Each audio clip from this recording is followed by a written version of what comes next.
Hey everybody, guess what? We're back. This is Mr. Extraordin. I'm not alone as usual. I'm with my compadres. Yes, I do know that we don't have another main character over here. It is still a Yeah, filler episode, but I do have Pila Maseti, co-host of the Nerdgasm podcast. He's also a co-host here on the Africa is Next podcast.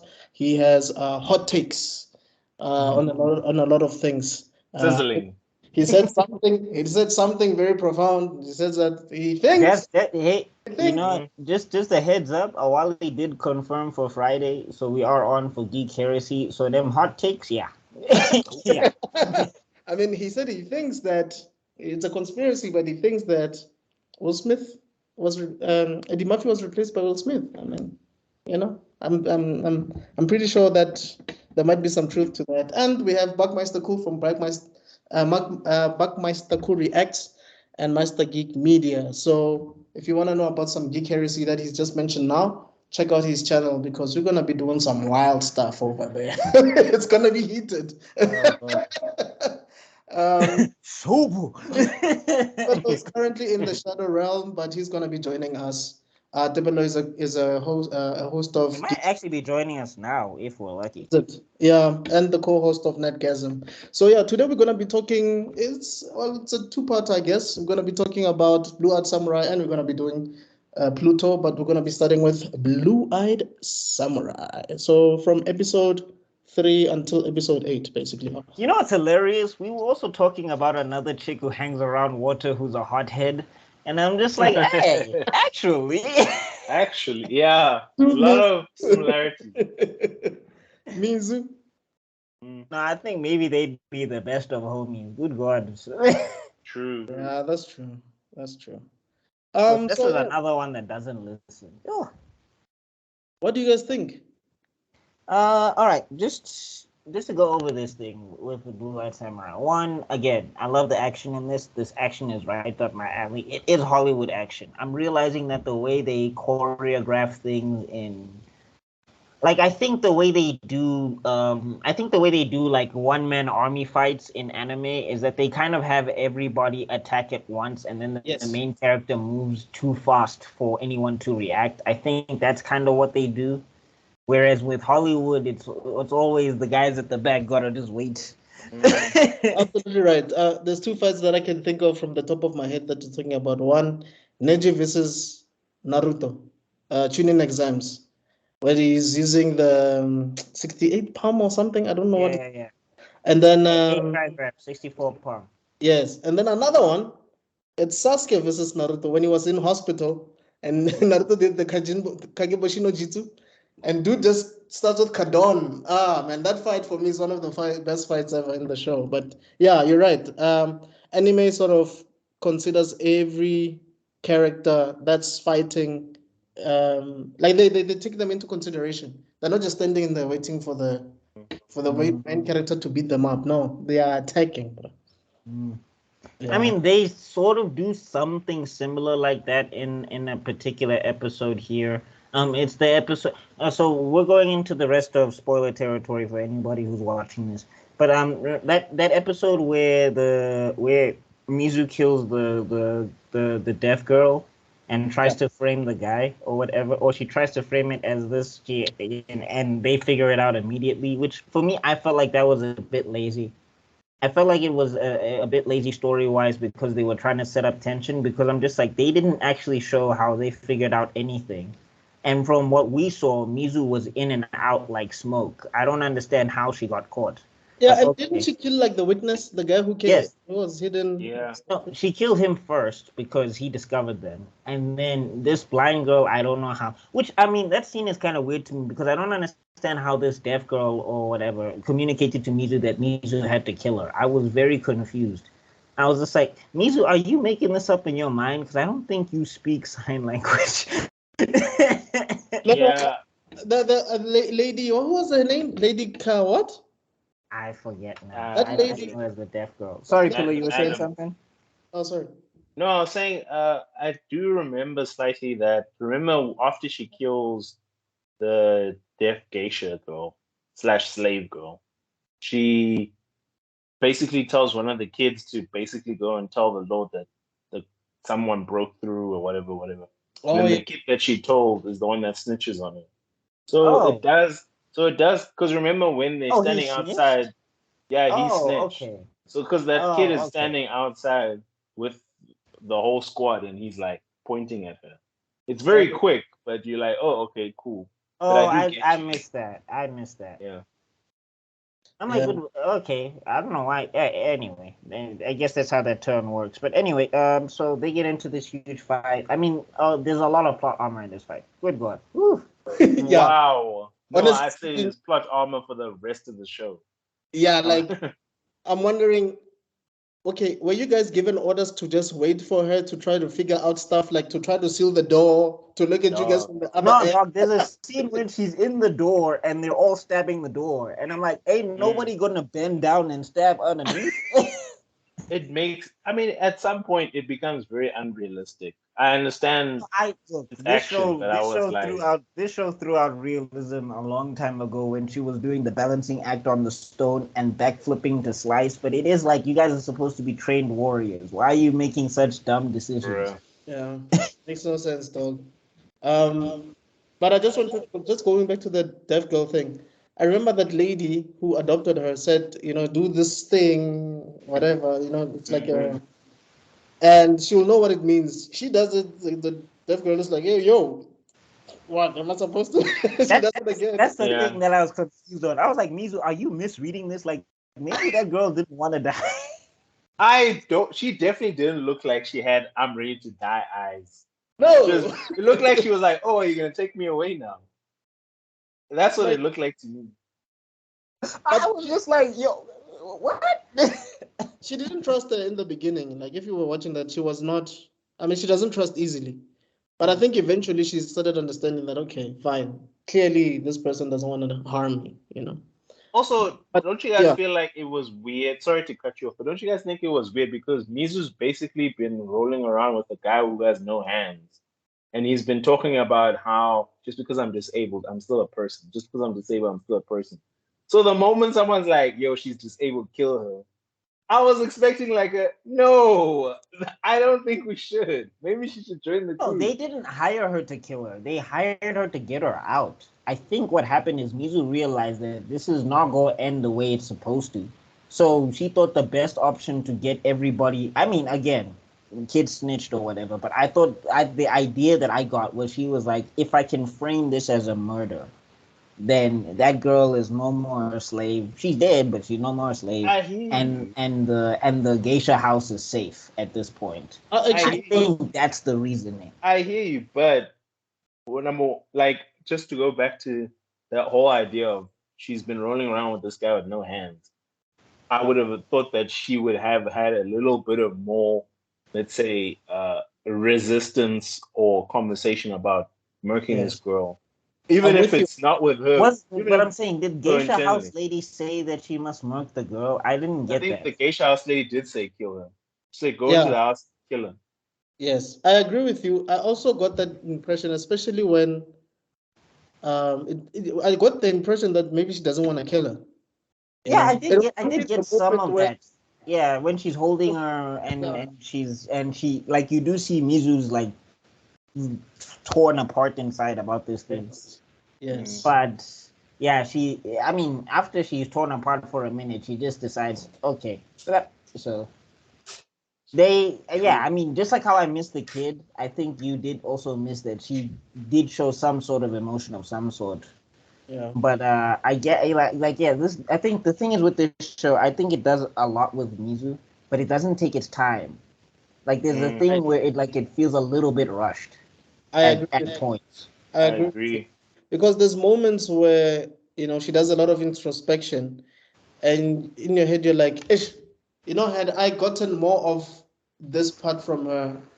Okay, not to jump the gun, but I just want to give you guys an example.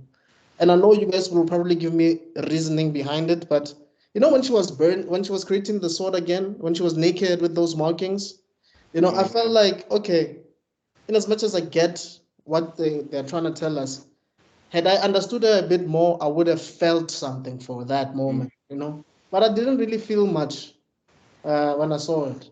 I don't know. I think like the correlation as to how they were trying to say that she's broken because the sword is broken. I think that's the idea. Right. Is that she's being reforged in the fire to be a different person. The only thing is she doesn't do things different afterwards. I think the reason why that moment kind of loses impact is because it's supposed to represent a metamorphosis of her as a person, and it doesn't. You see? And like Yeah, I think, and absolutely. I think that's one of the flaws of this show is that every time they give Mizu an opportunity to change, it looks like she's gonna take it, and then she just doesn't take it, and you wonder why. And not I just mean, me. like you thought that she would understand how dangerous revenge is after that episode with Taigen when she basically breaks him out of the prison.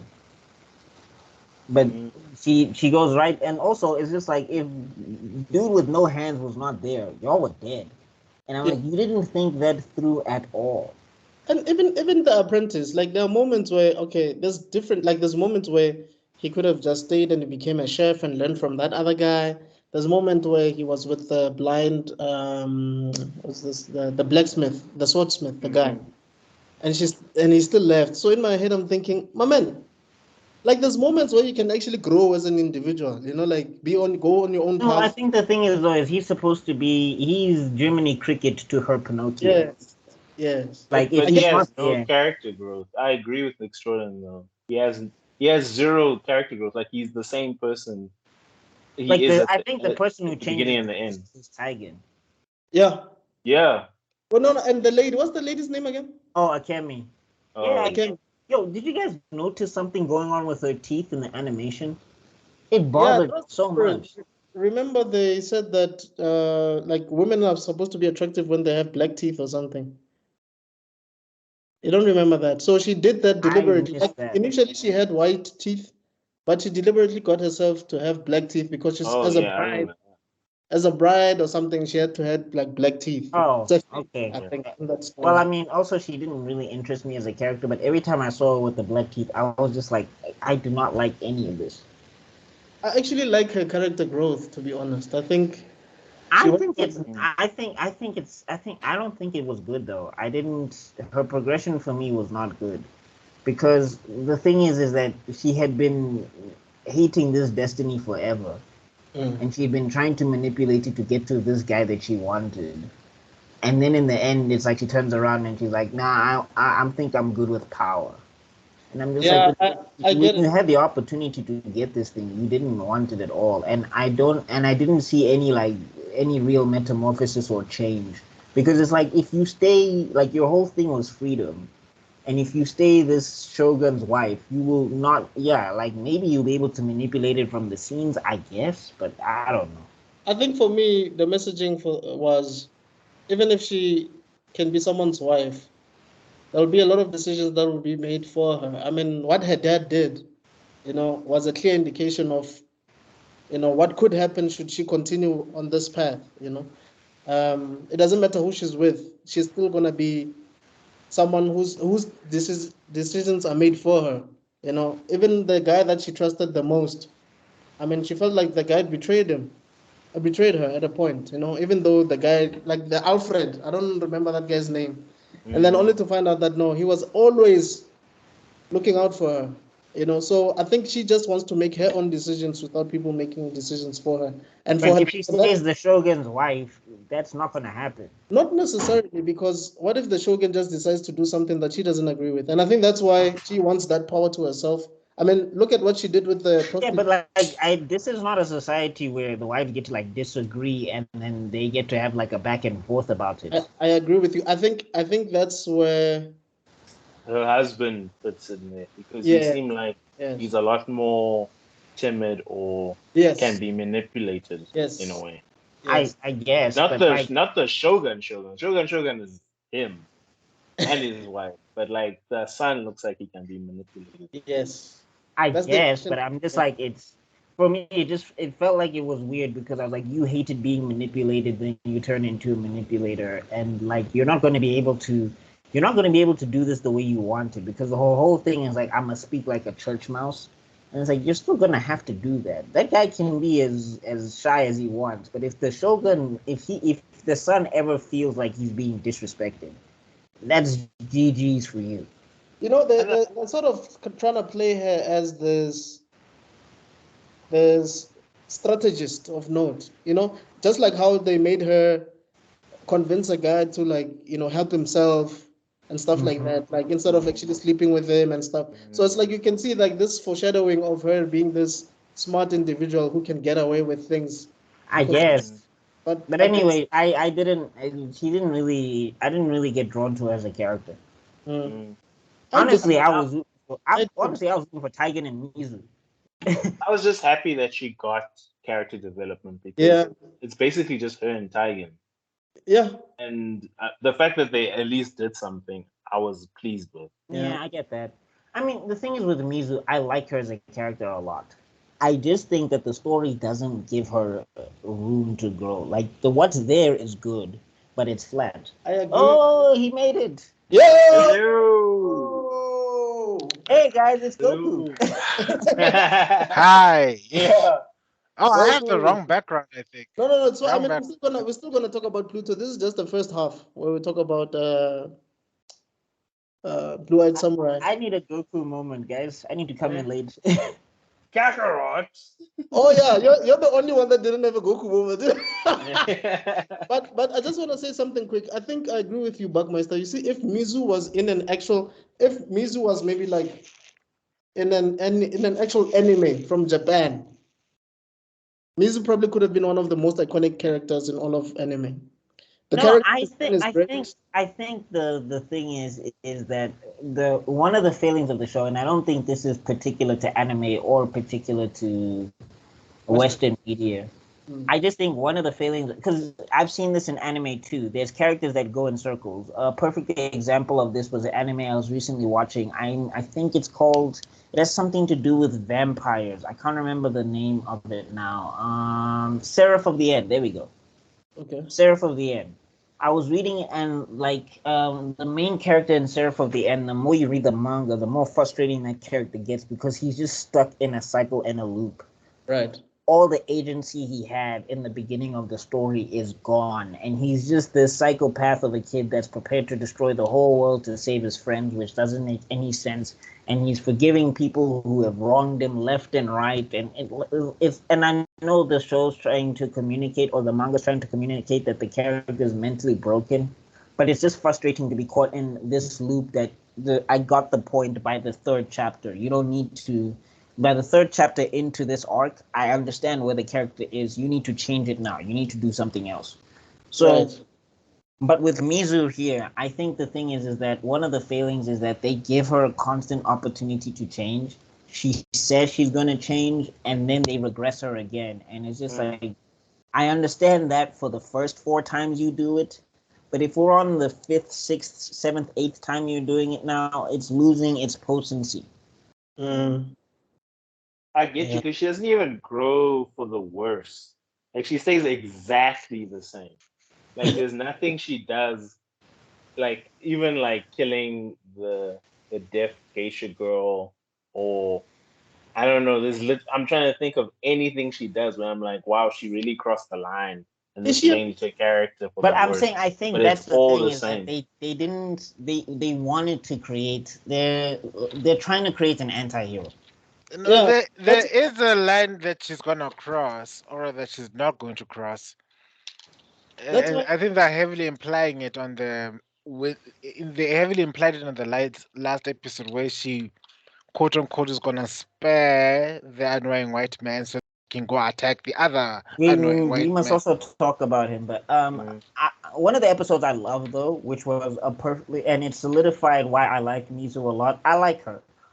I don't think they progress her as much as they need to, but I do think I like her. One of the episodes was that Onryo episode, when it was telling like her backstory. First off, that samurai dude is a bitch. that dude that she was with, he ain't shit. He ain't nothing. Oh my husband, he was so mad. I was so mad. Husband, I think a lot of women need to watch that episode and be like, yeah, I know this nigga. I was so mad because I had such hope for the guy. I had such hope for him. Because Yeah. he was cool. Disappointed Like you they about were him. developing. I liked the relationship. The relationship was solid. And then he loses one fight and he turns total bitch me. But did he have to? You know what? Maybe I am Okay, wait. looking at it from Which different husband is this? Mizu's The guy husband. who Don't you was remember fighting the with episode with Flashback the husband. unreal, the flashback? Oh, yeah. Did Spear he guy. have to die? Did he have to die? That's all I'm Yes. saying. 'Cause He should have no, helped. no, because he but could have listen. killed Mrs. Mom. Let me He let me killed give Mrs. let me give bitch niggas a rope here. So Okay, how does this go? because what we're thinking is the mom snitched, right? The mom sold her out. Yes. I think the mom So did. Yeah. so he ran away. That was his crime. That was his crime. Yeah. Yes. I'm trying But to look for my notes. it's yeah, bitch nigga Continue. husband. Right there. So then he runs away. And then he comes back. He comes back and he He wants didn't to help. help. He He did did, not help. but he came back. He could have easily have been like, I'm out. I don't Ah, need this. no, dog. But His he came moment back. of So truth was I'm not when he saying was facing 6, 7 samurai. That was the so, moment to jump in, dog. so I'm not saying, oh my gosh, my husband's back. We need to be together again. All I'm saying is, does he have to die? He I'm can He just saying leave. killed she Mrs. asked. Mom, She though. asked for But help, the dog. mom What do you snitched. expect? He also No, I'm didn't saying care about she the mom. asked for help, dog. Like that was the one dude who promised her to see her as she was supposed to be seen. And the minute that she needed that, he turned into everybody else. And it was like you're Is supposed to that know a better than that. is that a crime worth death? That's all I'm saying. No, it's a crime because Let me in tell that you. Let me moment she Okay, explain. won't Can I explain die. something? okay, Can I explain okay. something? Okay.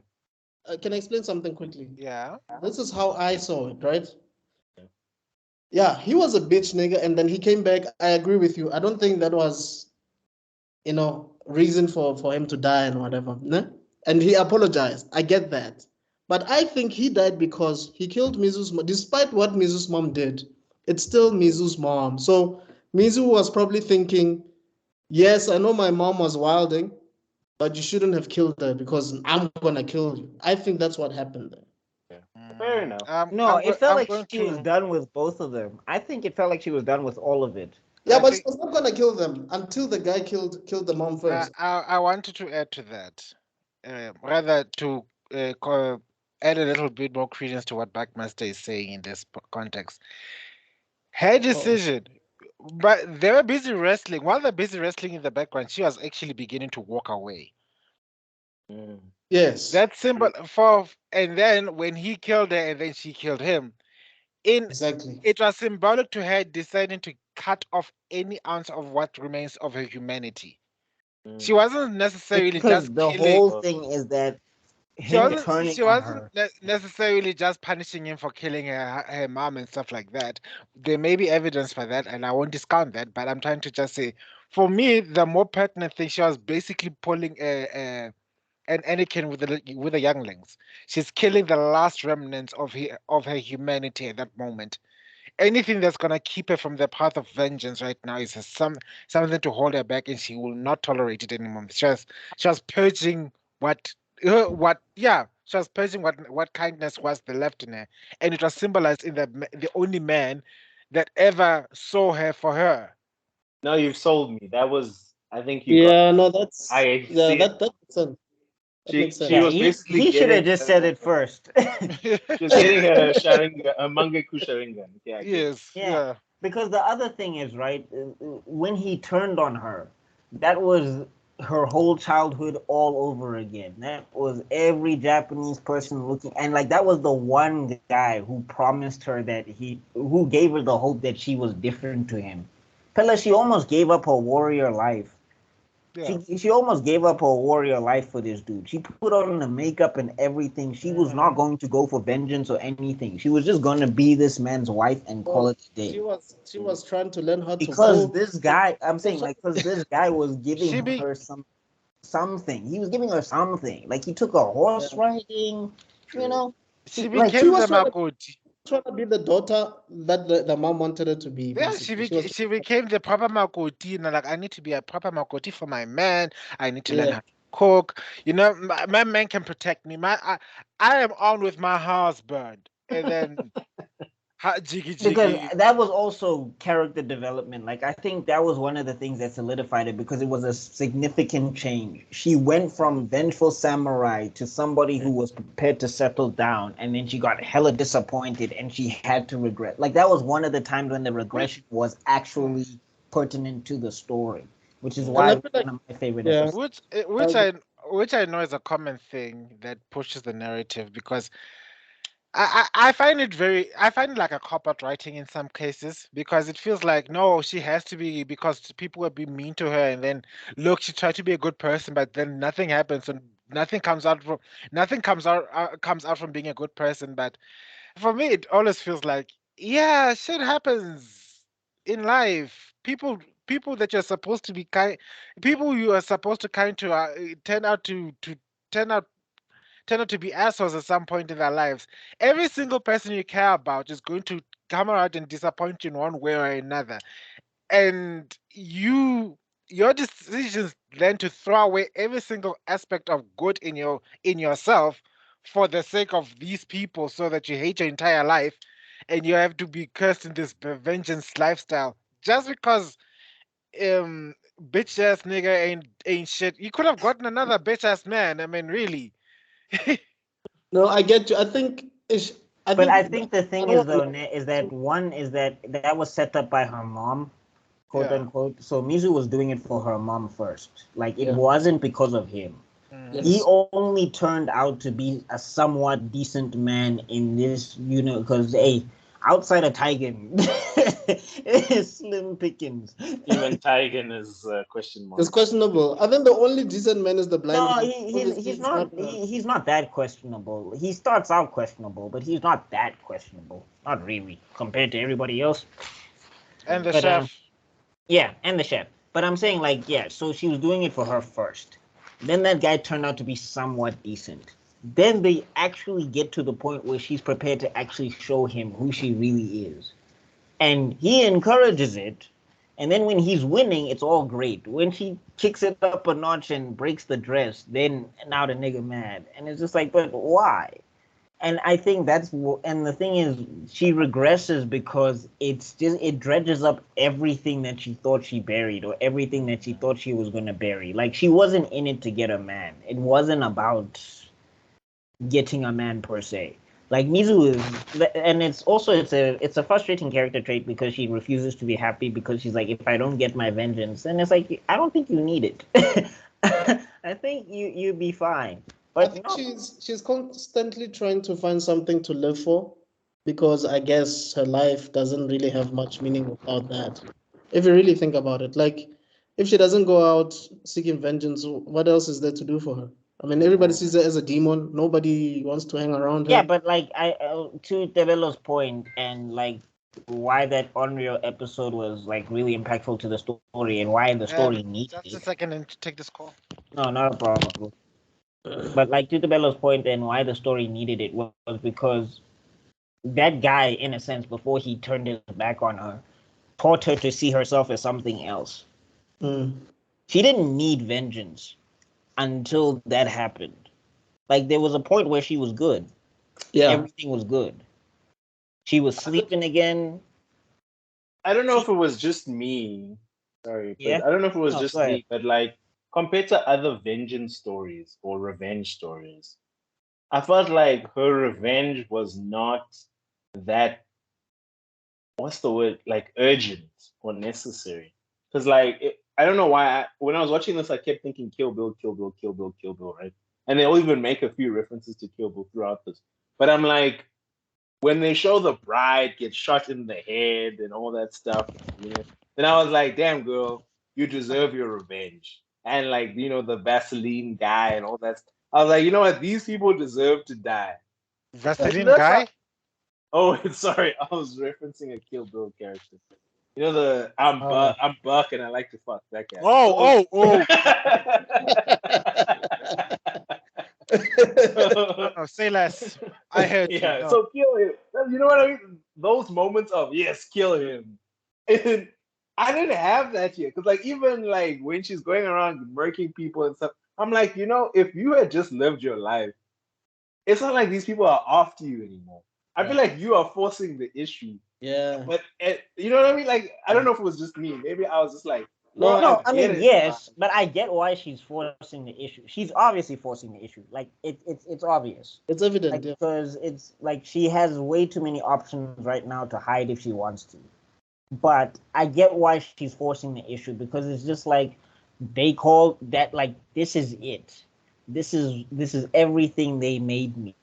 And I'm like it's like yeah, it's not fair that I must be this horrible thing where I was forced to run as a child forever and ever and ever, and these dudes just get to chill at their ivory tower and nothing happens to them. Like they and also it's vengeance for my mother because it's like I was born out of violation. I know this. Like I know somebody took advantage of my mother. Yeah. So Yeah, I get that part. I hear you, but I think going back to what Pila was saying about her interactions with like maybe the chef or the deaf girl, it's like, dude, these people as well are looked down on by society, just like you are. Shouldn't that teach you something?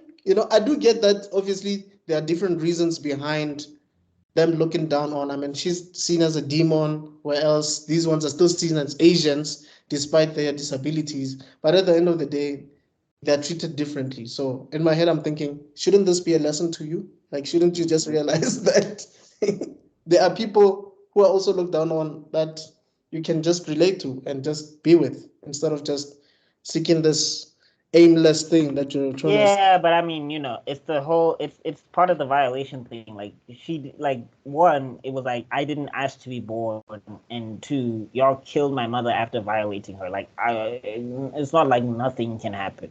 I understand where the motivation is coming from. I just think that they don't when they're supposed to have moments of character development for her outside of that Onryo episode, they never commit to it. I think that's one of the biggest issues. Like for example, right, Akemi, when Akemi gets taken by those guard palace people, right, and she turns around and she says, "I'm not a samurai." I liked that a lot because I was just like, yeah, yeah. She never said she was one. Two, it was like Akemi, what did you think was gonna happen? Like really? And everybody's looking at her like she should have done something. She just fought 50 men. But 50 men solo. that's why Like I so, personally, I know you like Mizu. Personally, I like Akemi, and I think that's why I'm saying that her hold to power. It's moments like that. Moments like that make you realize why she wants power at the end. Because you realize, like I said, people are making decisions for her. People are sort of like it's like she has no choice whatsoever in any situation. Yes, she is entitled. Yes, she expects people to always, sort of like take care of her and protect her. But it gets to a point where she's just fed up with all of it. And she's like, you know what, screw this. I'm going to try and protect myself. I'm going to try to find a way. yeah, but Mizu did that for her protection.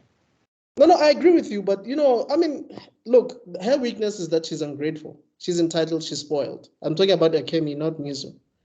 Because, I mean, obviously, Is she though? Mizu didn't She own is anything. not Mizu that doesn't own okay. anything. Spoiled is not the word. I'm But grateful I can get, but spoiled is a bit of a stretch. spoiled is not the word. I think the word is it's headstrong. Like most of the women in this show get headstrong for no reason because it's just like you went into the wilderness. You have no skills of survival, and you just want to find your boyfriend, who said that once he gets his honor, he's coming back. And okay, fine, you don't want to marry. No, okay. I also wanted to add a little bit of context on that. That boyfriend is dumb as hell. If he can't get over himself to marry you, to marry you so that he can go live the rest of your life in peace, but he has to, for the sake of quote unquote honor, something that you can't eat, sleep, or okay, I'm not gonna let me censor myself. Yeah, hey, You honor can't has a lot talk. to do with a lot of things. Yeah, but you can't eat honor, you can't sell honor, you can't do anything. She Yeah. needs a practical man who can say, "Girl, if I can't marry you right now, your douchebag father is gonna sell you off." So the first thing out of the like, let's get married, and that's what she was trying to communicate to this man, like, bro, I don't have time for you to go chasing around for this imaginary honor. So he made his choice in a sense, and then she No, had to I wait. mean, I get that. I get that. Yeah. I'm just saying that she constantly puts herself in danger and then is surprised when the danger is there. And I'm just like, that was one of my things with her. I'm just like, look, they told you to hide in the cellar. Why are you out there with a knife? I die free. You don't want to. The minute that the people are there with the blades, you cower. You did not have a face of a person who was ready to check out. And then, two, you're mad at her for not protecting you from the guard people. And okay, I get that, but I'm just like, she just fought 50 men solo dolo by herself to protect this geisha house that you bonded to. Like, And Mizu the did not have audacity the strength and to the now absolute fight another audacity people. to tell Mizu to attack, like she's like her chosen Pokemon. Mizu, I choose you. Like, that's what I'm saying is where Akemi gets to me a little bit. And I'm just like, everybody needs to just think a little bit about this situation because there's no way Mizu had the strength to now deal with two other people after she fought a whole house of assassins.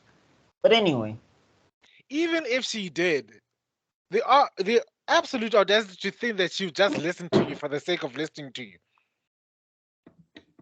Entitled. Yeah, so but anyway, yeah. I get that. I also get the fact that it had to take the other lady from the geisha to like, woman, you are in the most privileged position of power that any woman would die to have.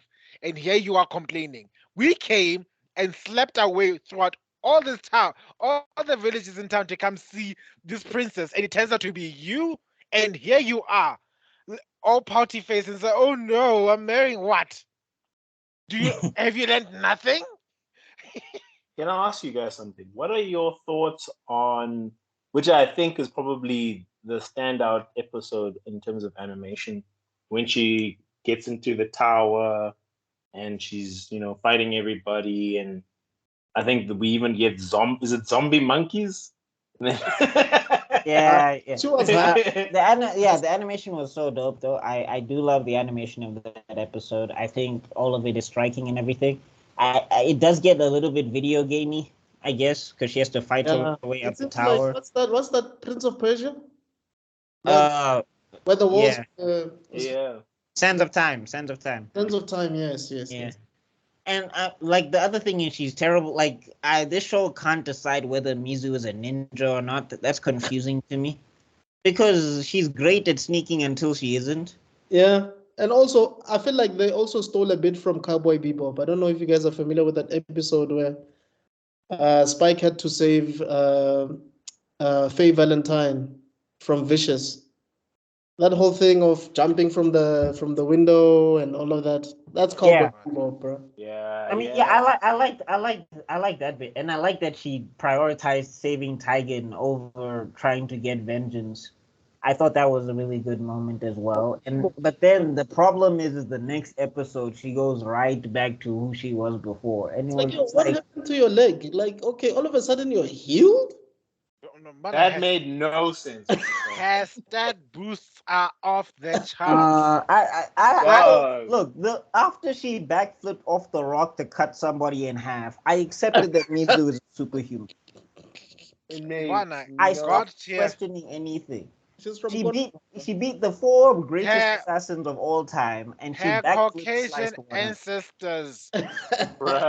Okay, that's when because at that moment I thought, no, they have to be related to this angry white man that she's trying to kill because nonsense. And the whole build up to think, oh, maybe he's not the father, maybe he is the father, maybe he's not the father. Yeah. All of it to turn out like, no, you are tall, just like this other guy. You are not the father. Oh! I'll tell you right now, I did not like that. Let's talk about Taigen quick though before we wrap up. So anybody that's trying to get an episode to episode breakdown, there's not a lot that goes episode to episode. You kind of have to talk about this thing as a whole. I think if this came out week to week, it would be a very frustrating show, personally. At least they mitigated. At least as the show got, there were less and less titties, buns, and balls. But I was fast forwarding through many of these things. Like, I won't lie, because it was the episode where the white man was just going around like different places where there was a lot of those. So yeah, I mean, just to get to Taigen, because I do want to hone in on that villain, because I think I have a very big criticism of him. He's a very big criticism for me of this show. But just to hone in on Taigen, I did like Taigen's character progression. That eventually he realized that he needs to let go of this honor thing. I thought that was very well done. The one moment where he had Mizu plot armor is when he pulls a Mizu move that he was complaining about. I know that was probably supposed to be funny, but it just felt like a little bit of weak writing. Because I would have liked to have seen Taigen be way more of a strategist than Mizu was. I think that would have been a very good. I understand where you're coming from, Develo, but I'm saying the fact that he was complaining about how headstrong she is, it would have been nice to see him pull a different maneuver from her, which he doesn't, because he basically does the same thing she does, and it works out for some reason. No, I wanted to add to that. I wanted to show that why it kind of checked in this context. The reason why he criticizes Mizu's headstrongness, and then he's because he finally sees himself.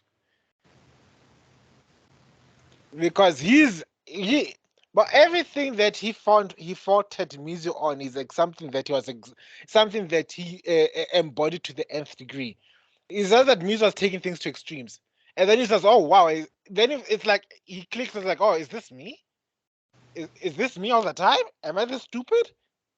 Oh God, I need to rethink my life."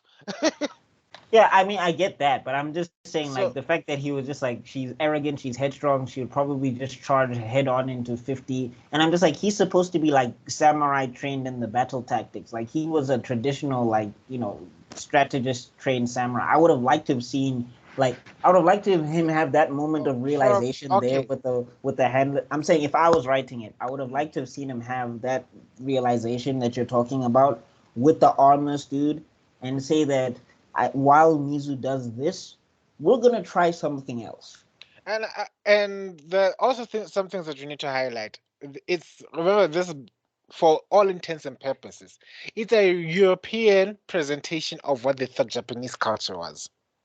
So they've done a lot of research, and kudos to them.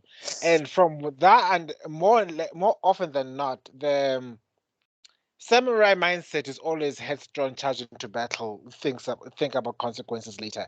The whole think sneakily, start fires in their camps. Those are the ninja stuff. Disgusting. We'll never do ninjas. We'll never do ninja stuff. Or but in this period that you're talking about, from the little research that I did, because I remember playing Ghost of Tsushima, and people were talking about how stupid it was for Jin's uncle to judge his tactics, is that they were saying that samurai at that time were not preoccupied with honor. Oh no! This is no. This is not after. This is after the Warring States period. Oh, but like they were saying that, like, it was baked into, because they studied the art of war with Sun Tzu and all of that stuff. No. During the Warring States period, trust me, there was honor. Never heard of it. What is that? So yeah, that's what I'm saying. Is like, I think it would have been a nice juxtaposition with Taigen, for Taigen to do something different from Mizu. I just thought, for me, that was just like, I didn't like that. But anyway. To show that this is after the Warring States periods, they had restrictions on people from traveling. People couldn't just go willy-nilly from province to province. You needed the Jogan's express permission to come see him. It was clearly after the Warring States period. This is after the I forgot which, is it the Tokugawa shogunate that took over? Comment below. But this is clearly after that whole mess happened. After. But let me, like, what I'm saying is that I do like that Taigen had an air of practicality to him a little bit. Like, he let go of this vengeance thing the minute that they had to get out of there together, even though, Oh, sorry. I was like, yo, are you in the Shadow Realm? No, the system is still. I think I have no idea what's going on, Sugi. All right. Anyway, let's just keep it going. So yeah, I also liked their dynamic. I thought that they worked well together and all of that stuff. And I'm like, Taigen knew that this was a woman. He was pressed up way too close to her to be like, they bumped genitalia at some point. That was what's that movie again? Goldfinger moment. Nah, for me it was Mulan. You know, it was giving Mulan at some point. It's like It Yeah, gave no. So at Mulan some vibes point, the from general, episode at some one. point, like that's why in that movie when they find out she's a woman, I was like, bro, you had to have known at some point, like you. his But anyway, disappointment was like, I can't believe I had feelings for a woman. I was crushing on this guy. Ping was the hottest man I've ever seen in my life, and turns out to be some chick. Ugh. That that's reminds me, funny. I remember having a conversation with a friend of mine a long time ago with White Chicks when Terry Crews finds out that Marlon is black. We're like, wait, so you were not disappointed that it's a guy. You were disappointed that it's black. Well, at that point, it's established here, and he slept with the white guy. Oh yeah. Oh, Why was he after a white? yeah, I haven't watched. Anyway, I haven't watched Remember, that movie in a while. he slept with that other guy. And it was on a wheelchair, I I remember. was just like, what happened? And then he's like, he puts his hand next to him. I fell. Like, wild. Wait, I'm assuming we're doing final thoughts. Oh, Oh no, I want to talk about the villain. We got to talk about the Oh. villain quick. Who's getting load shedded when? he's Oh, such I'm at 10. Oh, yeah, right. I'm also at 10, but it won't affect me much. He's just a tip. For me, he's kind of like a Disney villain. No, the he was such a weak, like he was not intimidating at all. Yeah. I get that they were trying to give him that whole Christian air thing, and they did that whole reveal thing, but I did not. And also, I don't know if maybe it's an inherent bias of mine, but if I see you taking a Tengu mask up the butt, you don't scare me that much. Like who took Oh, a Tengu mask? during his villain monologue. Yeah, it was just like You took a Tengu mask up the butt? Did I remember miss when something?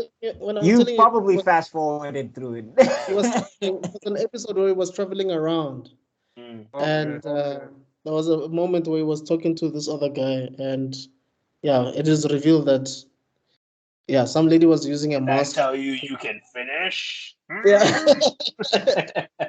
And I think the thing is, up until that point, he hadn't done anything to establish himself as scary. So when we get to that moment and I see him chest-haired, Tengu mask up the butt, I'm like, dog, you have not shown me that you're scary in the slightest. What you've shown me is that you're freaky, and that's about it, I guess. Yeah, I want like one.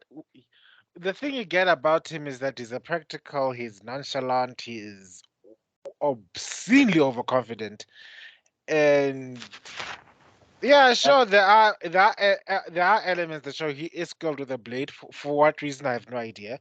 Right? So like, wow, are you that good? How are you so good in combat? What did you do? Since when do you know the samurai way? Like, Hey, Chief. there were two of Also, I mean, like, I there's mean, you so are many straight up- moments where Mizu could kill him, and I'm just like, why is she not taking, like, this is not the character you guys have presented to me up until this point. Like, why is she taking I the time? wanted to say that there were moments where it was reminding me of Count Dooku's. Like, why are you so skilled suddenly? Two warriors, two elite warriors in the middle of Shabila pose. Like, And everything. It was actually frustrating. He's a technical genius. He's a weapons master. He's also good with swords. He's great. And he's negotiating with the Japanese. It's like, okay, so you're this all-rounder guy. You're also negotiating with the Japanese. Like, you can do everything, Muswena. And he killed the shogunate, and then the wife said, "No, those men have showed they have no honor. They must stay there and burn." It's like, bitch, you do need a cabinet, don't you? Also, they didn't all conspire. No, bitch. They failed. They must die.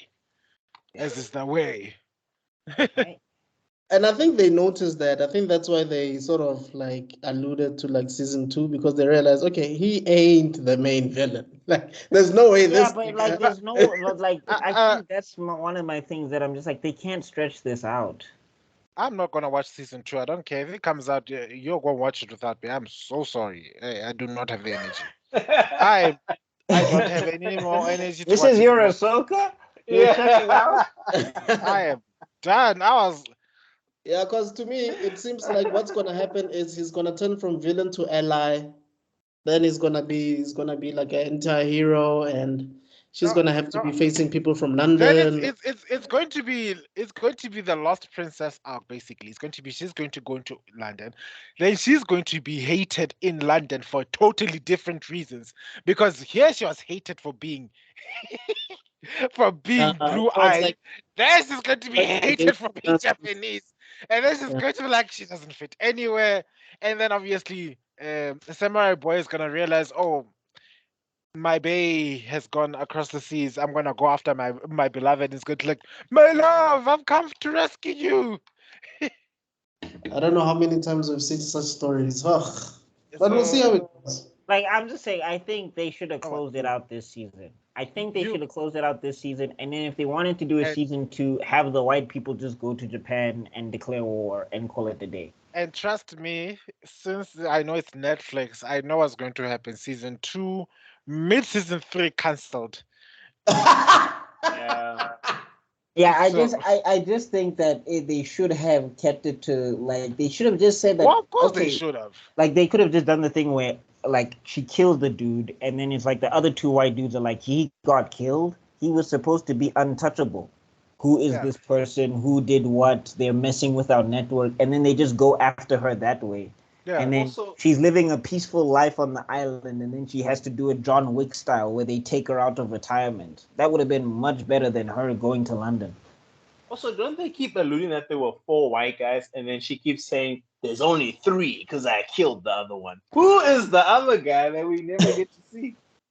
And never get to see it. I didn't care about him because I He's was just so like, ignif- it's another he's so- person on the hit he's list. so But that's why insignificant. her not killing. But I'm saying that's why her not killing this dude didn't make sense to me. I was like, this is not who you have been up until this point. You have never been reasonable. You have never tried to negotiate. You've never looked for information. You And- usually have just been slice and dice the minute you get there. So And Mr. where Bad is this Guy. coming from? This is the kind of stuff that always bothers me. Like, do you speak English? Or was this guy speaking to you in Japanese?